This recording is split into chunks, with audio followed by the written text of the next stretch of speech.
Well, let's start with the market action where the bulls clawed back in trade today as stocks made a dramatic recovery on Dalal Street after an early fall. So the Sensex gained over 300 points, going back above the 59,000 mark. The Nifty gained nearly 100 points with mid-caps and bank stocks leading the rally. Anuj is here to wrap up the market action. Very volatile, but finally closing in the green, Anuj. Well, the market had a very strong bounce after the morning session, or rather the first hour, which looked extremely weak because of the global cues. But both the Nifty and the Bank Nifty bounced right from the 20-day moving average. And auto stocks, as has been the case, led the sort of rally once again. In fact, in terms of the auto names, you had Eicher Motors, which made a fresh 52-week high. Mahindra & Mahindra is nearly there, and Tata Motors was also quite strong. Some other heavyweights which sort of participated in the move or led the market move from the lows, Reliance, ICICI Bank, and State Bank of India. The commodity stocks also did well today, so names like Tata Steel, Hindalco, and Coal India were all higher. The only sort of weak point in the market today was IT, large cap IT in particular.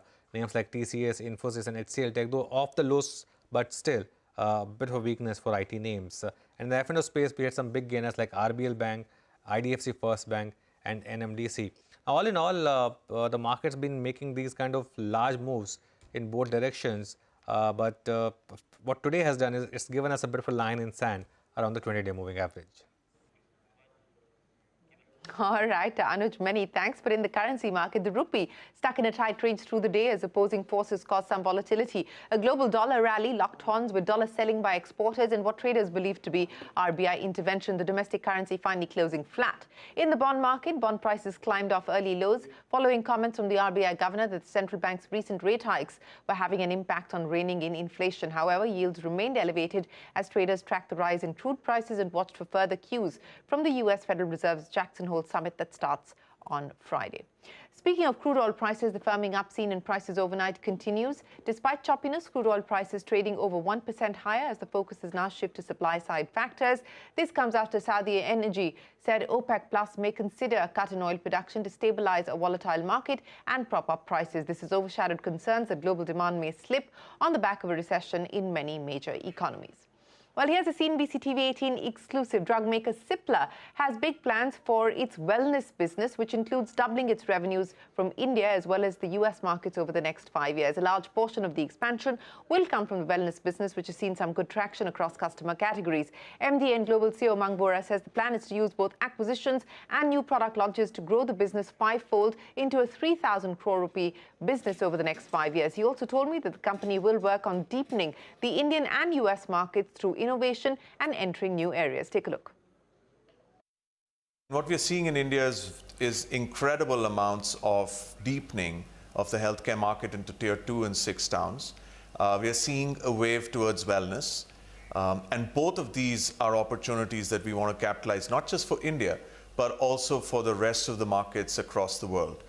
So that will be growth driver number 1 for us, which is just the deepening of the presence of healthcare in India. And the evolving consumer healthcare space. Let me start by addressing the wellness segment that you spoke of. And as you pointed out, you have aspirations of building that out even further. How much of that is going to be driven inorganically? Is that an active discussion that you're having with potential players at this point in time? And what would the size be of that business, and what kind of investments do you hope to make within that space? So we have very large organic brands in the wellness space, and our objective would be to grow and deepen these organically first. Of course, inorganic is a part of the strategy, but I think if you look at just the depth of our organic brands, we have several brands which are 200 odd crores big. The total business right now is about 600 crores. We can see this business growing on the health side itself to close to about 2,500–3,000 crores over the next 5 years. So we are very bullish about consumer wellness. I think this is a business that will require us to be a lot more D2C oriented as well, in addition to creating equity for these brands with doctors and with patients. So we have large number of brands in the pain space. We have a large franchise in the vitamin space. We are the leaders in the nicotine replacement therapy. And over a period of time, we will create more brands in the cough segment. We will create more brands in the mom and children segment. And I think we feel very bullish about this category in India. what is the current spend and what do you anticipate the spend to be over the next few years as you enhance your focus on innovation? We're currently about 6%, and I think that going forward, two things would happen. We'd obviously continue to be 6% of a certain base that hopefully would grow on the top line. But we are also thinking of increasing our innovation spends to close to 7 to 8%. And I don't think in the way we look at our business model today that we can ever be higher than 8%, considering the needs of our stakeholders and what we think we can productively spend on. So I do think innovation spends in the company will increase on the R&D side from 6% to closer to between 7 and 8. But we're also innovating on our business model. The whole digital wave is effectively trying to allow us to mitigate the increase of inflation in the economy.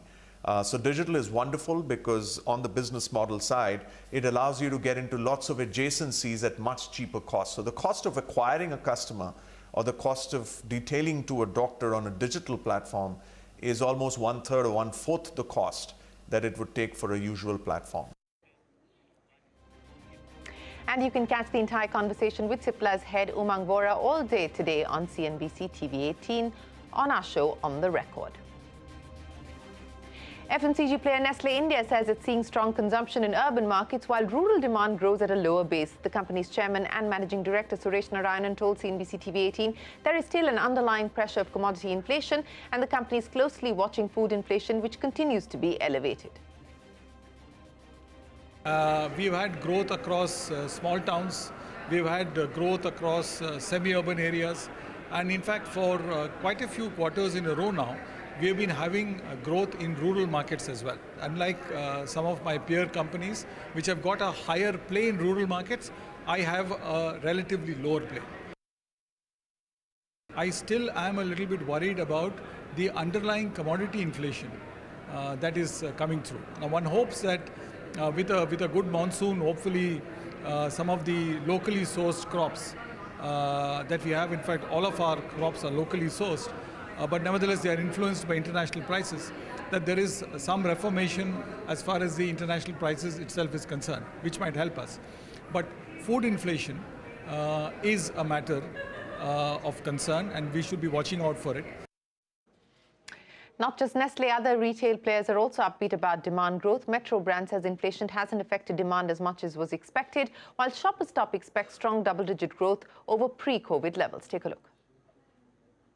All of our concepts of Metro, Mochi, Walkway and Crocs had some very nice gains in all the markets that they operate in all the different categories that we sell in. As we look to the following quarter, the RAI reported strong numbers for July, and Metro is definitely part of that momentum that seems to be happening in India all over. Inflation doesn't seem to have affected the demand as much as one would have thought it might have. We have a very, very strong plan for the full year number, and we would be looking at a significant growth.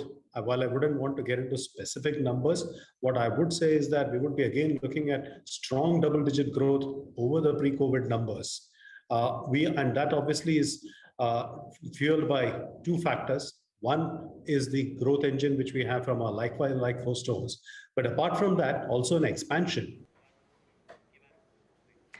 Well, a busy day in Supreme Court today. Let's start with the case concerning so-called freebies. The Supreme Court has observed that nobody can deny this is an issue and has called for a debate. The court has also taken exception to comments made by Tamil Nadu's finance minister, questioning the court's jurisdiction in the matter. Ashmit joins us now with more on what transpired in court and what next now. Ashmit.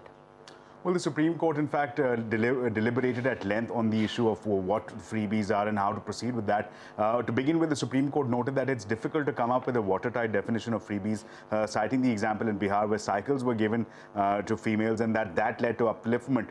But nonetheless, the Supreme Court did observe that this is a serious issue, definitely merits debate, and towards that end, the Supreme Court appears to be leaning in favor of constituting some form of committee that will comprise of various experts that will, in fact, deliberate on the issue. In fact, the Supreme Court Court even asked the question as to who would be a fit candidate to lead such a commission. The Supreme Court observed that ideally it would have wanted for this debate to take place in Parliament, but that now that it has been seized of the question, it wouldn't mind delving into the subject. In fact, the Supreme Court even made observations with respect to certain responses coming from certain quarters that have in fact raised questions regarding the Supreme Court's jurisdiction.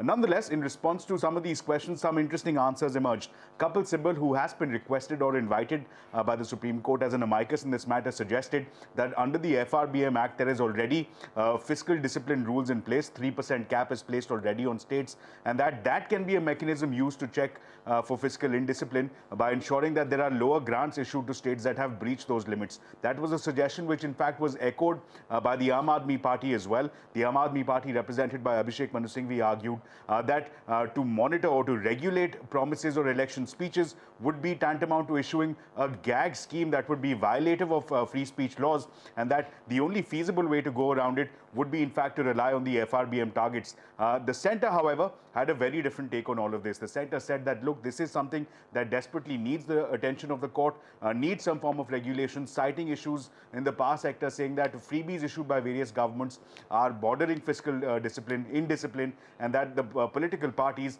cannot endanger the economic health of the country for seeking the top seat, the top position. The Supreme Court for now has stopped shy, has paused before making any orders. The hearing, we understand, will continue tomorrow, and that's perhaps when we can expect more clarity.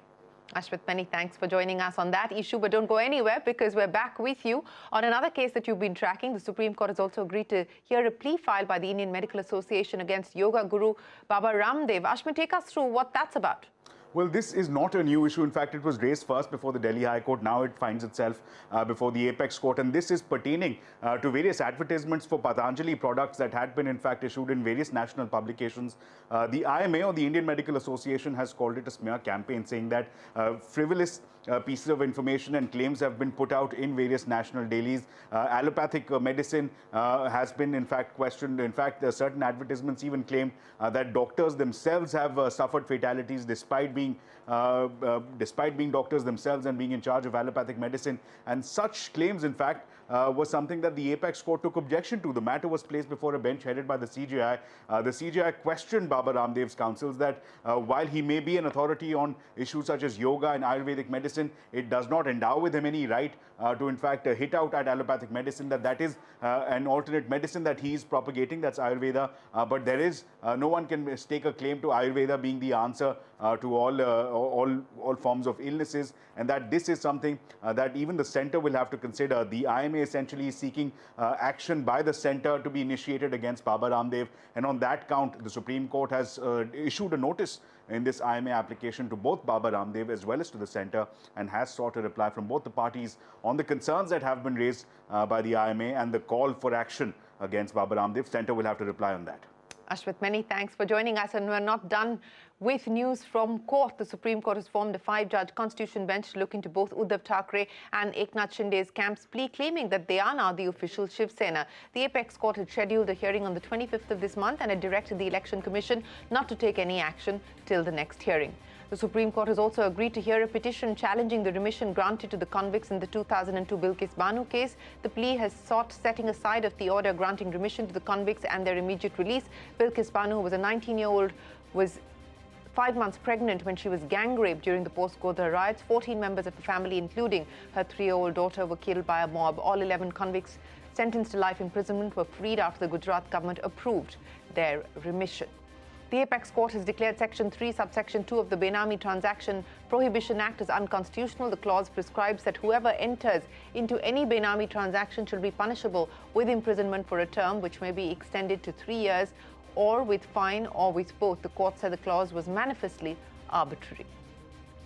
The government has asked electric vehicle companies who are availing of incentives to share data on the domestic value addition. Sources say the Heavy Industries Ministry has told manufacturers that they need to get an auditor to certify the data. The move is aimed at ensuring transparency. Parikshit joins us now with more. Parikshit, clearly the government trying to plug the gaps and the loopholes and tighten the process by which incentives can be availed of. There have been a lot of complaints about certain EV companies, about their local value addition, about their supply chains. about how much they are actually localizing in India. And therefore, in order to ensure greater transparency, there has been a circular which has been sent by the Ministry of Heavy Industries to all auto companies to comply with if they want these FAME incentives. Earlier, if you wanted a FAME incentive, you would submit ARAI certification on your domestic value addition in your electric vehicle once. But now what will happen from the 1st of September tentatively is that every EV company will have to comply with a certain domestic value addition formula, and they will have to give domestic value addition compliance for each batch of vehicles they are seeking reimbursements for, subsidies for, from the Ministry of Heavy Industries when it comes to FAME. So you will have to submit data chassis-wise, batch-wise. There will be a formula that will have to be complied with. This will have to be certified by a chartered accountant, self-certification by the companies as well. All of this will have to be uploaded on the FAME portal, on the Ministry of Heavy Industries FAME portal on a regular basis. So this has been put into place for greater checks and balances for companies who are applying for FAME incentives. Hotel Ashok, sources tell us that 22 companies, including Indian Hotels and DLF, have shown an interest to run the hotel. Sapna joins us now with more. Sapna, take us through what transpired at the roadshow. Well, 22 parties have shown interest in the first roadshow as far as Hotel Ashok's monetization plan is concerned, and this is a sizable number. Some of the big names are basically Taj, Leela, Hilton, Andaz, JLL, DLF. These are some of the players that have come forward so far. Probably Oberoi has not participated yet, and ITC is something that we are awaiting clarity on whether they were part of the roadshow. Having said that, two important clarifications over here. Number one, of course, the common ask that was there among the industry participants was the fact that they want a single monetization bid both for the property, both for the hotel as well as for the land parcel. If that happens, then the lease tenure will also change, because for Hotel Ashok, they were considering 60 odd years of lease and 99 years for the land parcel. So if this goes through, then obviously it could be around 60 odd years of lease, and this is something the government may actually consider. That's one. Second, the government is also clarifying that construction may be allowed in terms of service apartments, convention centers. Of course, this all will be subject to the lease conditions, but that's a flexibility and a leeway that the government is willing to give. Number three, of course, last but not the least, the government could also be open to JVs and real estate players partnering with PE investors. Even that could work out. So this could be pretty positive for the industry, at least at this stage. You're beginning to understand the inputs will be collated and taken up by the CLD, that is the core group on disinvestment. And once that clearance comes through, then I think the next stage of the transaction will start. Sapna, many thanks. After filing papers to launch an IPO, the founder of Sula Vineyards, Rajiv Samant, says the company can grow at 20% annually. He also added that a free trade agreement between India and Australia will lead to a significant cut in import tariffs, but should not impact Sula's business. Yash Jain in conversation with Samant. In this agreement, yes, duties are going to come down significantly for expensive imports, which right now, just to put it in perspective, is less than 5% of Australian imports that it's going to come down. That's really going to expand the wine market at a much more expensive level. At this point, none of our wines is competing directly with these wines on which these tariffs are going to come down. So I don't see a big impact on Sula. Impact of this is going to be on wines that cost USD 15 and above per bottle on a CIF basis. So just to understand that, these are wines that typically to the Indian consumer are going to cost 4,000 rupees plus 3.5. So very expensive wines. On these wines, yes, there's going to be a significant reduction from the current around 150% to down around 50%. Well, that's Sula Wines, Rajiv Samant. SpiceJet is safe to fly, says the chairman of the airline. Ajay Singh, these comments come after the aviation regulator pulled up the airline over multiple incidents and its financials. Singh also said that flying at 50% capacity has not hit the airline's schedule. Take a look. Indian airlines, including SpiceJet, are incredibly safe to fly. We've had multiple audits, and in every single one of which Indian airlines have done exceedingly well. I think Incidents are routine in this industry, not only in India but across the world. And as has been pointed out by our regulator, even, of course, foreign aircraft coming into India have the odd incident.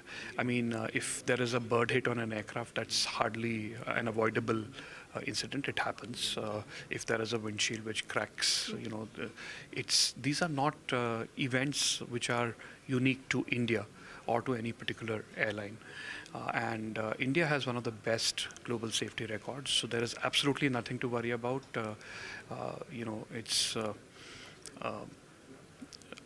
We are absolutely confident, both of our industry and our airline.